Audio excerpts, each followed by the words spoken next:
उद्धव ठाकरेंनी मातोश्रीवर पक्षामधील नेत्यांची बैठक बोलावलेली आहे आणि आगामी स्थानिक संस्थांच्या स्वराज्य संस्थांच्या निवडणुकांसंदर्भात ही बैठक होती आहे। पक्षाची रणनीती आणि संघटनात्मक बैठक असल्याची माहिती आहे आणि महानगरपालिका आणि जिल्हा परिषद निवडणुकांच्या तयारीसाठी आतापासूनच बूथ रचना आणि पक्षाची विविध जिल्ह्यांमध्ये संघटनात्मक बांधणी मजबूत करण्यासाठी मार्गदर्शन करणार असल्याची माहिती आहे।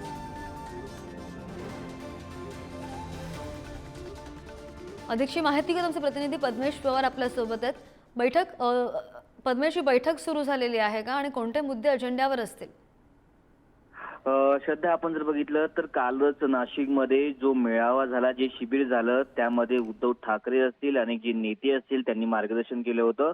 त्यांनी आपण जर सांगितलं, कार्यकर्त्यांना सांगितलं की जी जिल्हा परिषदची जी निवडणूक असेल, त्याचबरोबर महानगरपालिकेची निवडणूक असेल, त्याला आपल्याला जोरदार सामोरे जावे लागणार आहे। कारण भारतीय जनता पक्षाची जी बूथ नीती आहे त्याचं त्यांनी कुठेतरी आपण बघू शकतो की उदाहरण दिलं। आणि आज जी आत्ताची महत्वाची जी बैठक सुरू झालेली आहे ती त्याच पार्श्वभूमीवरती असणार आहे की आता पुढे काय करायचंय, पुढे आपली भूमिका काय असणार आहे।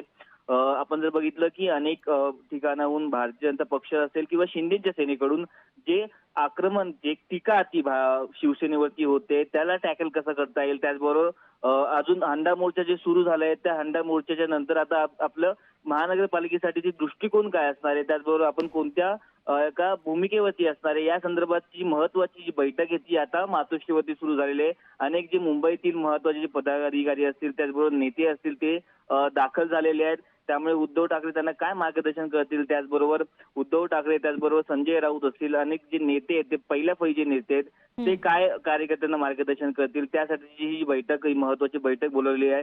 आपण जर बघितलं तर अनेक दिवसांपासून हे जे हंडा मोर्चा सुरू होता, पाणी प्रश्नावरती, अनेक जे रस्त्यावरती जे प्रश्न आहेत ते आता ठाकरे, त्याचबरोबर अनेक जे शिवसेनेच्या बाकीच्या ज्या आपण जर बघितलं युवा सेना असतील, त्याचबरोबर कामगार सेना असतील, त्यांचे जे कार्यकर्ते आहेत त्यांना कुठेतरी एक कार्यक्रम देणार असल्याचं आपल्याला कळतंय। त्या कार्यक्रमामध्ये हो, बरोबर आहे। त्याच पार्श्वभूमीवर आता पदाधिकाऱ्यांना, नेत्यांना उद्धव ठाकरे काय मार्गदर्शन करतात याकडे लक्ष असेल। ताजी माहिती घेत राहू पद्मेश, धन्यवाद दिलेल्या माहितीसाठी।